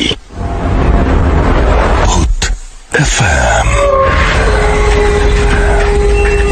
বিশ্বাস করা না করাটা আপনার ব্যাপার। আসসালামু আলাইকুম রাসেল ভাই, আশা করি আপনি ভালোই আছেন, যেহেতু সবসময় ভালো দোলায় থাকেন। আমি খাজান মেইল। যে ঘটনাটা রাসেল ভাই এখন আপনাকে বলবো, সেই ঘটনাটা হচ্ছে আমার মানে নানার মুখ থেকে শোনা ঘটনাটা। তো কথা না আবার এই ঘটনায় আসি। এই ঘটনাটা রাসেল ভাই এখন বলবো, সেটা নানা আমাকে শুনিয়েছে রিসেন্টলি, কিন্তু ঘটনাটা হচ্ছে আজ থেকে প্রায় 15 থেকে প্রায় 20 বছর আগের আর কি। হতে পারে সেটা 1900 বা 2000 এই সময়কার আর কি ঘটনা, একুরেট জানা নেই। তো ঘটনা বলি, আমার মামা আর কি, মানে উনার ছেলে, আমার মামা একজন খুব ভালো ইলেকট্রিশিয়ান ছিলেন। তো ইলেকট্রিশিয়ান ছিলেন না, আজও আছেন ইলেকট্রিশিয়ান। উনি যেটা করছিলেন যে উনি শিক্ষাগত যোগ্যতা আসলে অত বেশি না থাকার দরুন উনি আসলে কারিগরি শিক্ষায় উনি আসলে বেশি উনি গিয়েছিলেন। তো সেই কারণে উনি ইলেকট্রিশিয়ানের ব্যাপারটা উনি শিখেছিলেন এবং পরবর্তীতে ভালো একজন ইলেকট্রিশিয়ান হয়ে গেছে। তো যাই হোক, উনি তারপর যেটা হয়েছে যে উনি গ্রামে থাকতেন সবসময়, এবং গ্রামে যেহেতু থাকতেন তো সেক্ষেত্রে গ্রামে ছোটখাটো বিভিন্ন ধরনের কাজ উনি করার সুযোগ পেতেন, এবং গ্রামে ছোটখাটো বিভিন্ন কাজ করতে করতে একসময় উনি গ্রামে খুব সুখ্যাতি অর্জন করে ফেলেন, এবং পরবর্তীতে গ্রামের বাজারেই উনি একটা নিজের দোকান দিয়ে বসেন। এবং সবচেয়ে বড় কথা হচ্ছে যে উনার এই ব্যাপারটাতে আসলে অনেকে লাভবান হয়েছে। উনি খুব ভালো কাজ করার দরুন কম টাকায় উনি খুব ভালো কাজ করে দিতেন, সে কারণে ওনার সুখ্যাতি ছড়িয়ে পড়েছিল, এবং ওই দেশের বিভিন্ন জায়গায় গিয়েও ছোট বড় বিভিন্ন শপিং মল, কমপ্লেক্স, অ্যাপার্টমেন্ট এগুলোতে বিভিন্ন ধরনের কাজ করে থাকেন আর কি, করছিলেন। তো ওনার ইনকামটা বেশ হচ্ছিল। তো আসলে আমি বলে রাখি আপনাকে যে উনি যে মানে বাজারে আসলে এই দোকান ছিল ওনার, ওই দোকানটার আরো আশেপাশে আরো 2-4টা মানে এরকম ইলেকট্রিশিয়ানদের দোকান ছিল। তো দুর্ভাগ্যবশত ওই ইলেকট্রিশিয়ানরা আমার মামার জন্য বেশি একটা ইনকাম করতে পারতো না, কারণ আমার মানে সমস্যা যদি কারো হতো সবাই আসলে আমার মামার কাছে সমস্যা নিয়ে চলে আসতো, ওনাদের কাছে আর কেউ যেত না, ফলে ওনাদের ইনকামটা দিন দিন কমতে থাকে। তো যেটা হলো যে আমার মামা খুব ভালো করে দিনকাল যাপন করছিলেন, ওনার খুব ভালো দিনকাল যাচ্ছিল। একদিন হঠাৎ করে একটা প্রবলেম শুরু হয় যে রাসেল ভাই, যেটা আমাদের মামা খুবই হাসি খুশি মানুষ ছিলেন, তো দেখা গেল কি উনি একসময় খুবই খুবই রাগান্বিত টাইপের মানুষে পরিণত হলেন। উনি ঘরে ঢুকেই উনি পরিবারের প্রত্যেকটা মানুষের সাথে খুব খারাপ ব্যবহার করতে লাগলেন, ওনাদেরকে খুবই খারাপ ভাবে ওনাদের সাথে আচরণ করলেন, অশ্লীল কথাবার্তা বলতেছিলেন, এবং দেখা গেল কি উনি ওনার ফ্যামিলি মেম্বারদের সাথে এরকম আচরণ করাতে ফ্যামিলি মেম্বার ওনার উপর অনেক ক্ষিপ্ত, মানে অনেক বেশি রাগান্বিত হয়ে যায়। এছাড়া উনি ওনাদের কাস্টমারদের সাথে হঠাৎ করে এরকম মানে বেমালুম যখন এরকম উল্টাপাল্টা কথা বলা শুরু করছে, মাঝে মাঝে গালি গালাজও করেছেন। তো এরকম অস্বাভাবিক ওনার আচরণে এবং পরিবর্তনে অনেকেই আসলে ওনার উপর রাগান্বিত হয়ে ওনার থেকে আসলে সাহায্য নেওয়াটা, মানে ওনার কাছে প্রবলেম নিয়ে আসাটা বন্ধ হয়ে যায়, এবং পরবর্তীতে ওনার ইনকাম সোর্সটা আস্তে আস্তে কমতে থাকে। ওনার কাছে লোকজন কম আসে, উনি কম কাজ করেন, আবার অনেক সময় দেখা যায় কি উনি কাজেই যান না। এইভাবে করতে করতে ওনার পরিবারে আর্থিক টানাপোড়েনের ব্যাপারটা আসলে চলে আসে। এইভাবে মানে খিটখিটিয়ে একজন মেজাজের অধিকারী হয়ে গেলেন, এবং তার পাশাপাশি আবার আর্থিক টানাপোড়েনও লেগে গেল আমার মামার। সো ব্যাপারটা কিন্তু তখন ওই সময়টাতে আসলে খুবই ভয়াবহ। তো ফ্যামিলি মানে আমার মামার এরকম একটা বেগতিক অবস্থা দেখে আমার নানা আর সহ্য করতে পারলেন না। উনি যেটা করলেন যে উনি একজন খুব বড় একজন আলেমের কাছে আমার মামাকে নিয়ে গেলেন। একটা কথা বলে রাখি রাসেল ভাই, আসলে আজ থেকে 15 বা 20 বছর আগে কিন্তু গ্রাম্য সাইডে যেসব মানুষরা ছিলেন তাদের আসলে ওই যে ভালো কোনো চিকিৎসার কিন্তু ব্যবস্থা ছিল না ওই জায়গায়। তো সেই কারণে আসলে ওনারা এইসব মানে ঝাড়ফুঁক বা পানি পড়া, তাবিজ এগুলোতে খুবই বিশ্বাসী ছিলেন, প্রবল বিশ্বাসী। আর সবচেয়ে বড় কথা হচ্ছে যে ওই এলাকায় খুব বড় একজন আলেম ছিলেন, এবং উনার মানে চিকিৎসাটা এতটাই ভালো কাজ করতো যে 10 জনের ভিতর 9 জনেরই একেবারে 100% তার শরীরেই তার চিকিৎসাটা কাজ করতো। ফলে যেটা হয়েছে যে সবাই ওনার খুব ভালো একজন ভক্ত হয়ে গেল। তো যাক, ওই আলেমের একটা ছোট্ট একটা হিস্ট্রি রাসেল আমি একটু বলি, একটা হিস্ট্রি ছোট্ট করে বলি। সেটা হচ্ছে রাসেল ভাই, ওই আলেম কিন্তু শুরুতে কিন্তু আলেম ছিলেন না। উনি প্রথমে একটা মসজিদের ইমাম ছিলেন, 5 ওয়াক্ত নামাজ মসজিদে পড়াতেন, এবং উনি যে মসজিদে আসা যাওয়া করতেন মসজিদের আগে একটা কবরস্থান ক্রস করে ওনাকে আসা লাগতো। এখন কবরস্থান ক্রস করে যখন ওনাকে আসা লাগতো তখন উনি ওই কবরস্থান ক্রস করে 5 ওয়াক্ত নামাজ এসে পড়াতেন মসজিদে, আবার বাড়ি চলে যেতেন। তো ব্যাপারটা হচ্ছে কি, যখন কবরস্থান ক্রস করে উনি আসা যাওয়া করতেন তখন কবরস্থানে থাকা একটা জিন মানে উনাকে খুবই পছন্দ করে ফেলে এবং উনার সাথে থাকার জন্য মনস্তাব করে। এবং পরবর্তীতে একদিন ওই ইমাম সাহেব যখন রাতে ঘুমাচ্ছিলেন ওনার বাড়িতে, তখন ওই জিনটা আসলে উনার সামনে এসে হাজির হয় এবং উনাকে নির্ভয় দিয়ে বলেন যে হুজুর দেখুন, আমি আপনার কোনো ক্ষতি করবো না, জাস্ট আমার একটাই নিবেদন যে আমি আপনার সাথে থাকবো। তো হুজুর চিন্তা করলো যে এই জিনকে দিয়ে যদি আমি আসলে মানুষের ভালো কিছু করতে পারি তাহলে আমার যেরকম সুখাদিও হবে, আমার 2 পয়সা আমি রোজগারও করতে পারবো, এছাড়া আমি ভালোও থাকতে পারবো। তো উনি সেই দিনটাকে সাথে সাথে বললো যে ঠিক আছে, আমি তোমাকে আমার সাথে রাখবো, তবে আমার 2টো শর্ত আছে। সেই শর্তটা হচ্ছে, প্রথম শর্তটা হচ্ছে যে তুমি আমার কোনো ক্ষতি করতে পারবে না, দ্বিতীয়টা হচ্ছে যে আমি যা বলবো তুমি তা করবা। সেই দিনটাও রাজি হয়ে যায়। পরবর্তীতে আসলে উনি ওনার এরকম একটা চিকিৎসা দরবার খুলে বসেন, যেখানে আসলে প্রত্যেক দিন প্রায় দেখা যায় কি 100-150 রোগী ওনার কাছে আসে চিকিৎসা নেওয়ার জন্য, এবং দূর দূরান্ত থেকেও বিভিন্ন রোগী আসে চিকিৎসা নেওয়ার জন্য, কারণ ওনার চিকিৎসাতে যে খুব ভালো ফলাফল পাওয়া যায়। মানে সবারই একটা ধারণা ছিল যে ওনার কাছে গেলেই সুস্থ হয়ে যাবে। তো আমার নানা খুব ভালো একজন মানে নামাজ পড়তেন, উনি সবসময় 5 ওয়াক্ত নামাজ পড়ার কারণে উনি ওই আলেমের কাছে আমার মামাকে নিয়ে যান। আলেমের কাছে যখন আমার মামাকে নিয়ে যান তখন ওই আলেমটাকে দেখেই মানে আমার নানা এবং আমার মামাকে দেখেই বললেন যে আপনারা দাঁড়ান, আপনাদের ভেতরে আসা লাগবে না, আমি আপনাদের সমস্যাটা জানি, আপনারা একটু বাইরে দাঁড়ান। আমার নানা এবং মামা খুবই অবাক হয়ে গেলেন যে কি ব্যাপার, আমরা তো এখনো উনার ঘরেই ঢুকলাম না, উনি কেমনে বুঝলেন যে আমাদের সমস্যা আছে এবং আমাদের সমস্যাটা উনি জানলেন কেমনে। তখন 10 মিনিট পরে আলেম উনার ঘর থেকে বেরিয়ে এসে বললেন যে আমি আপনাদের সমস্যাটা খুব ভালো করে জানি এবং আপনাদের সমস্যার সমাধানকে আজকে আমি রাতেই করব, সুতরাং আপনারা এখন বাড়ি যান, আমি এসে নামাজের পরে আপনাদের বাড়িতে আসবো। তো আমার মামা এবং নানা কথা শুনে উনারা বলে যে ঠিক আছে আপনি আসেন, আপনার মতো সমস্যা নেই। তো যাই হোক, উনি সেদিন রাত্রেবেলা ঈশা নামাজের পরে উনার আসার কথা ছিল, তবে ওনার একটা কারণে উনার ঘর থেকে সেদিন বের হতে একটু লেট হয়ে যায় আলেমের। তো উনি প্রায় রাতে 10টার দিকে আসেন আর কি। একটু বলে রাখি আসলে ওই সময় কিন্তু শীতকাল ছিল, আর শীতকালে যে ব্যাপারটা হয় যে তখন কিন্তু আর এমনিতেও গ্রামে গঞ্জে 10টা অনেক কিছু, আর শীতের রাত হলে তো কথাই নেই। তো ওই সময় উনি উনাদের বাড়িতে আসেন আলেম, এবং এসেই আসলে যেটা উনি দেখলেন, আমার নানা যেটা দেখলেন যে উনার হাতে একটা কেতলি টাইপের একটা জিনিস ছিল, একটা পাত্র ছিল কেতলি টাইপের। তো আমার আলেম এসেই বললেন যে আপনারা এই কেতলিটা ভর্তি করে আনুন পানি দিয়ে, 1 কেতলি পানি এটা ভর্তি করে আনুন, তবে পানিটা একেবারে বিশুদ্ধ হতে হবে। তো ওনারা যে পানিটা আসলে খেয়ে থাকেন, টিউবওয়েলে যে পানিটা ওনারা খেয়ে থাকেন, ওই টিউবওয়েলের পানিটাই আসলে ভালো করে পরিষ্কার করে ওই টিউবওয়েলের পানিটাই আসলে আলেমের জন্য নিয়ে আসলেন।